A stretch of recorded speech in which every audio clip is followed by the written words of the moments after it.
오늘도 한국 증시는 환율 상승으로 또 알아누웠습니다.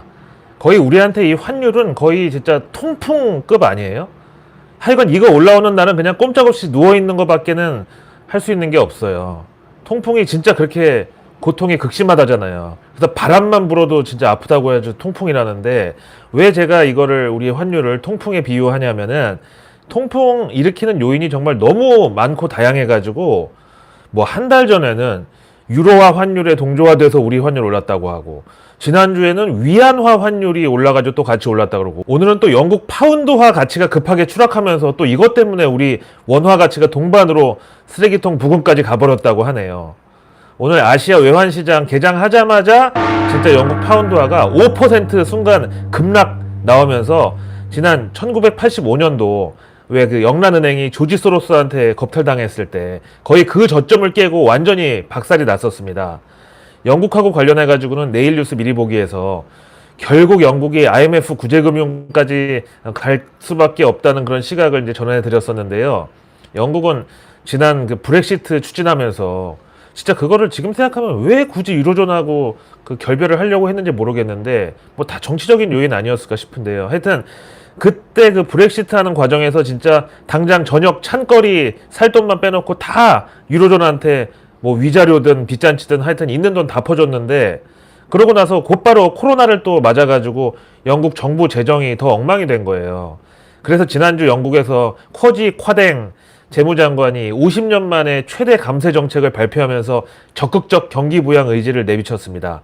근데 이게 결국은 엄청난 인플레이션하고 예산 적자 심화로 이어지면서 결국 영국한테 독배가 될 수 있다는 그런 전망에 힘이 실리게 되면서, 이 이후로 이제 파운드화가 막 추락을 하는 거예요.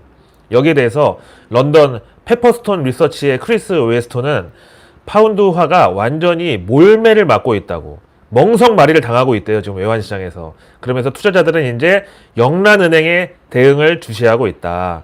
성장이 악화하는 상황에서 쌍둥이 적자까지 겹치면은 국가 재정은 지속이 불가능하다고 경고를 했습니다. 이제 영국도 섬나라인데 여기도 이제 무역 수지, 경상 수지 그 두 쌍둥이 적자가 겹치면은 힘들어질 수밖에 없다. 이렇게 되니까, 그래도 사실 미국의 월스트리트 생기기 전에는 세계 최대 국제금융 도시가 런던이었는데, 이 런던에서 지금 큰 손들이 전부 달러 사재기에 나섰다 그래요. 이것도 역시 파운드와 같이 이제 추락에 일조를 하고 있다고 보고, 내셔널 호주뱅크의 FX 전략 담당 레이 아트릴은 지금 영국에서는 모든 자산을 우선 팔아치우고 그걸 달러로 바꾸는 데 있어서 브로커들은 일단 주문부터 내고 그 다음에 이제 도대체 뭐냐, 이렇게 왜 그러냐 이렇게 묻는 시기라고 전했습니다. 진짜 상황이 심상치 않아 보이긴 하는데, 과연 영란은행이 과거 소로스한테 당한 트라우마를 완전히 이번에 그냥 서력하는 차원에서 다시 런던 금융시장의 확실한 지배력을 보여줄 수 있을지는 솔직히 의문입니다. 런하 반갑습니다. 사실 지금 환율 상승, 그러니까 달러 강세는 뭐 우리만의 문제는 아닌데, 도대체 오늘 보면은 아시아에서 엔달러, 위안달러, 싱가포르 달러 환율 다 봐도 우리가 제일 취약했어요. 도대체 이유가 뭐냐? 뭐 원달러만 외환시장 사이즈가 작아서 뭐 그것도 일부 있는데, 근본적으로 달러는 너무 강하고 원화는 반대로 너무 약해서 그렇다. 그럼 달러가 이렇게 너무 강한 이유는 뭐냐? 크게 세 가지. 일단 전쟁으로 인한 안전자산 수요가 꾸준히 지금 밑바탕에 계속 깔려있기 때문에. 그 다음 두 번째, 이제부터 이제 수급의 문제인데요. 연준이 금리 인상하고 양적 긴축을 동시에 추진하면서 그동안 캐리 트레이드로 풀렸던 달러 유동성이 다시 미국으로 빨려 들어가고 있다. 근데 여기서 그동안이라고 표현한 게 단지 코로나 긴급 유동성, 2020년 그때부터 그게 아니라 지난 10년 동안 정말 그 비정상적인 저금리 기조 때 풀렸던 그런 오래된 자금들까지도 이제 연준 기준금리 5%를 바라보고 다시 미국으로 환류하는 중이다. 그 다음 세 번째, 러우 전쟁 터지고 나서 러시아가 천연가스 가지고 하도 갑질을 해대니까 미국이 그동안 정말 생산 능력의 절반도 안 쓰고 살살 다루고 있었던 그 셰일가스 시설들을 요즘에 풀가동시키면서 미국산 천연가스 수출이 엄청나게 늘어났다. 그래서 우리가 알고 있는 것과는 다르게 상반기 세계 최대 천연가스 수출국이 러시아가 아니라 미국이었어요. 미국이 1위를 차지했어요. 그렇게 미국에서 생산된 천연가스가 한 70%는 유럽으로 갔는데, 그러면 그 천연가스 수출 대금이 미국에 올 때 달러로 바꿔서 들어오니까 여기서 또 달러 수요가 엄청나다는 거죠. 아니 물론 이제 뭐 유로화로 준다고 해도 달러로 바꾸는 게 당연하지만, 원래 어쨌든 국제 상품 시장 기축 통화가 또 달러니까 굳이 뭐 안 바꿔도 그냥 그걸로 거래를 하는 것도 당연하고요. 하여튼 그래서 미국은 만년 무역 수지 적자국이 당연한 운명인 줄 알았는데, 요즘은 이 천연가스 수출액 때문에 무역 수지가 진짜 엄청나게 적자가 축소가 됐어요. 자, 그럼 이렇게 달러가 강세인 이유는 세 가지로 정리가 됐고, 그 다음에 아시아에서 우리 원화만 제일 취약하다고, 방어력도 약하다고, 원달러 환율은 그냥 툭 하면 저렇게 막 발작하듯이 상승한다고. 그 이유가 이제 원화가 또 너무 약해서라는 건데, 그럼 원화 가치가 너무 약한 이유는 또 뭐냐? 이것도 세 가지로. 먼저 이거는 역시 러우 전쟁 때문인데, 지금 전 세계적으로 에너지, 원자재, 정말 이런 1차 산업의 중요성이 가장 중요한 시기로 회귀를 하다 보니까 우리나라는 천연자원이 없어도 너무 없다. 그래서 전량 수입에 의존해야 되는데, 그 수입 대금이 전부 달러 결제여가지고 원화는 전부 내놓는 사람만 있지 누가 원화를 달라고 우리가 사가겠다고 하는 사람이 없다. 그래서 수급적으로 원화는 약세. 다음 두 번째는 맨날 그놈의 IMF고 OECD고 경고한답시고 우리한테 훈수 두는 게 한국의 저출생 고령화 문제. 그래서 인구가 줄어들고 생산 가능 인력이 감소하고 경제활동 인구가 자꾸 고령화되면은 당연히 원화를 사용하는 사람의 숫자도 적어질 테니까, 그럼 또 원화가 남아돌 거 아니에요. 그게 원화 약세의 요인이다 이거죠. 반면에 위안화 같은 거 보세요. 정말 위패도 많고 공산당 간부가 막 집에서 막 자기네 막 창고에다가 위안화를 진짜 막 산더미처럼 막 쌓아놓고 막 그런 거 발견되고, 막 그 진짜 위안화야말로 M1, M2, M3 이게 측정이 제대로나 될지 모르겠는데, 그럼에도 중국 인구가 워낙에 많으니까 한 13억이 사용하는 화폐다 이런 것 가지고 이제 결국은 위안화의 어떤 환금성 막 이런 게 인정받아가지고 IMF SDR 그 표준 인출권까지 이제 편입이 된 거였잖아요. 그 얘기죠. 그 다음에 우리나라 원화 가치가 너무 약한 마지막 세 번째 이유는, 이건 이제 당연히 주식시장이죠. 외국인들 입장에서는 원화 가치가 자꾸 떨어지고 환율이 자꾸 올라가니까 한국 주식을 들고 있으면은 자꾸 가만히 앉아 있어도 그냥 손실이 나잖아. 그래서 지금이라도 일단 얘다 우선 그만큼이라도 쳐줘라 하고 주식 팔고 나갈 때 달러로 바꿔서 나가니까 달러는 더 모자라고 원화는 더 남아돌고, 그래서 환율 더 올라가고 외국인은 더 팔고, 이런 쪽으로 계속 악순환이 되고 있다 이거죠. 근데 앞에 말한 원화 약세 세 가지 이유 중에서 우리가 당장 손볼 수 있는 게 뭐가 있죠? 우리가 당장 뭐 출산율을 막 올릴 거예요? 아니면은 어디 유전이라도 터지라고 막 굿이라도 해야 되나요? 아니면 뭐 없잖아요. 근데 오늘 정말 저를 빡시게 하는 인터뷰 기사가 하나 떴는데, 전 기재부 차관이 지금 환율 급등이 국민들 때문이라고 주장을 하고 나섰습니다. 그러면서 과거 금융위기 때는 금모으기를 했던 국민들이 이제는 외국인들보다 오히려 더 심하게 달러 사재기를 한다고. 아니 이거는 정말 궤변 아닌가?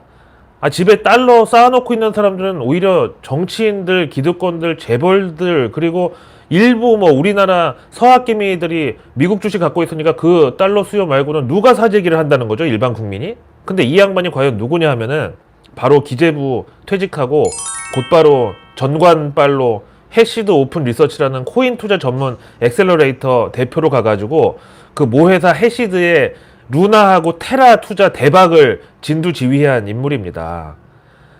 이거 진짜 더 이상 얘기하면 법적으로 문제될 수 있어가지고 제가 언급은 이제 자제하겠는데, 지금 환율 상승이 국민들의 달러 사재기 탓이라는 그 말이 참 저는 너무 얼척이 없어요. 꼭 제가 지나치게 이렇게 흥분을 할 때면 밖에서 앰뷸런스 소리가 들리면서 마치 정신병원에서 저를 픽업 나오는 것 같은 그런 공포감이 커지고 있습니다. 이거 음모 아니겠죠? 여러분, 저 헛소리는 많이 하지만 정신 건강합니다. 어느 날 갑자기 정신병원 잡혀가면 그거 음모입니다. 자, 그럼 앞에서 얘기한 거는 원화 약세 요인이니까 뭐 우리가 감당해야 될 일이라고 치고, 근데 지금 그럼 달러 강세 세 가지 원인 중에서 우리가 이것도 당장 개입할 수 있는 게 있나요? 러우 전쟁을 우리가 나서서 끝낼 건가? 아니면 미국 천연가스 생산을 우리가 막을 수가 있나요? 아니면은 연준 의장을 만나가지고 Do you know 강남 스타일 하고 뭐 금리 이제 올리지 마, 양키 고 홈 설득을 뭐 할 수가 있나요? 이것도 사실은 연준이 원래 시작은 자 지금 너무 각종 수치가 높다. 이거 어디까지나 건강을 위한 다이어트야. 혈압만 우리 조금 내리자. 이렇게 가면 위험하니까 다 너를 위한 거야. 우쭈쭈. 그렇게 이제 위해주는 척 시작을 한 다이어트가 지금은 혈압에다가 콜레스테롤에다가 당 수치에다가 이번에는 부동산까지 언급을 한 거 보니까 아예 그냥 체지방까지 쭉 빼놓겠다고 아예 팔을 걷어붙이고 나선 거예요. 근데 원래 미국이라는 나라 자체가 원래 좀 등치도 크고 뭐 그러다 보니까 체지방량도 좀 많고 그런 약간 그 비만 체질로 평생을 살아왔는데 갑자기 표준 수치를 들이대면서 야 이거 위로는 다 돼지야. 무조건 기준 수치까지 떨어뜨려야 된다고. 김준현을 갑자기 한민관으로 만들겠다고 지금 채찍을 들고 나선 거예요. 그런데 아시아에서 유일하게 일본만 여기에 굴하지 않았습니다. 파월이 채찍 들고 나서니까는 여기 구로다 하루이코 BOJ 총재가 니폰도를 들고 나섰어. 이게 지난 주말인데요. 그날도 이제 아시아 환시에서는 헤지펀드들이 아시아 통화는 전부 숏, 달러는 무조건 롱, 이 포지션에 올인하는 분위기였는데 일본이 정말 진주만 폭격하듯이 미국의 등에 칼을 꽂아버렸습니다. 안 그래도 요즘 이제 엔저가 심상치 않은데 거기다가 일본 소비자 물가가 2.8%, 뭐 이것도 물론 우리에 비하면 절반 수준인데 하여튼 그래서 좀 신경이 날카로워진 일본 중앙은행 BOJ가 도저히 못 참겠다고 도쿄 외환시장에다가 달러를 대량으로 쏟아 부어버렸어요. 지금 요 영상이 SNS에서 약간 밈처럼 돼가지고 이것이 바로 사무라이의 검이다. 혹은 진주만 시즌2다. 아니면 극단적으로 이번에는 우리가 리틀보이를 준비했다. 받아라. 뭐 이렇게 지금 막 돌아다니는 그 화면인데요. 진짜 이걸 보고서 일본이라는 나라는 정말 조용하게 무서운 나라 같긴 하다. 아니, 말 나온 김에 제 일본 비자 사진 한번 보여드릴까요? 오늘 하도 웃을 일이 없다고들 진짜 우울하다고들 하셔가지고 제가 이거 그냥 희생 차원에서 보여드리는데 아니 근데 일부러 제가 그렇게 찍은 건 아닌데 사진이 누가 봐도 일본 이중인격자 변태 캐릭터로 나오지 않았어요? 제 주변에선 이거 보는 사람들마다 전부 빵 터지는데 하나같이 야, 이 사진 진짜 일본에서 막 평소에는 되게 착하고 예의 바른 사람인데 매일 지하철만 타면은 변태로 활동하는 그런 일본인 같다고. 하여튼 이번에 일본 중앙은행이 이렇게 도쿄 환시에 개입한 게 24년 만에 처음이라고 합니다. 근데 뭐 이게 우리 한국은행은 요즘 계속 도시락에 야식에 세참에 수시로 개입하고 있는데 뭐 일본 중앙은행도 뭐 그럴 수 있지. 개입했나 보지. 이렇게 생각할 게 아닙니다. 진짜 개입을 하려면 저렇게 상대방 포지션을 완전히 말라 비틀어져 죽일 때까지 해야 돼요. 그리고 일본한테는 플라자 합의라는 정말 그게 우리 입장에서는 정말 국치일이라고 할 수 있을 정도로 뼈아픈 그런 실수가 있어가지고 웬만하면 이제 외환시장에서는 마찰을 안 일으키려고 노력을 해왔습니다. 그 대신 뒤로 조용히 미 국채 사들이고 전 세계 달러 자산에 투자해가지고 당장 가용할 수 있는 달러를 이제 차곡차곡 쌓아놨던 거죠. 그런 일본이 이렇게 갑자기 외환시장에서 달러를 쏟아붓고 엔화를 사들이는 개입을 했다. 이건 다분히 이제 일본식 경고의 메시지죠. 왜 일본 드라마나 뭐 만화 같은데 애니메이션 보면은 그 일본 특유의 화법 있잖아요. 나는 이게 네가 한 짓이라고 생각하지 않고 있다고 말하는 게 아닌데 라고 느낄 수 있을지 모르는 심정이 전부라고 보여지는 걸 원치 않는다고 말하기로 해 라고 말할 수 있을 것 같아 는 걸 나도 알고 있지만 뭐 이런 식이죠. 무슨 말인지 모르겠죠. 저도 하다 보니까 하여튼 일본식 화법으로 니네 지금 동맹국 신경 안 쓰고 진짜 70년대식 근린 궁핍화 정책으로 다른 나라 다 거지 만들겠다는 그런 심산으로 그렇게 계속 금리 올리다가는 진짜 우리가 갖고 있는 달러 다 풀어버린다. 그럼 니네 유가고 부동산 가격이고 도로 다 인플레이션도 다 제자리로 튀어 올라간다. 그러니까 우리 이번 그 경고 메시지를 무시하지 마라. 그동안 점잖게 있었지만 우리가 니네 1위 채권국이다. 감히 어떻게 채무자가 채권자한테 그런 건방진 애티튜드를 보일 수 있냐.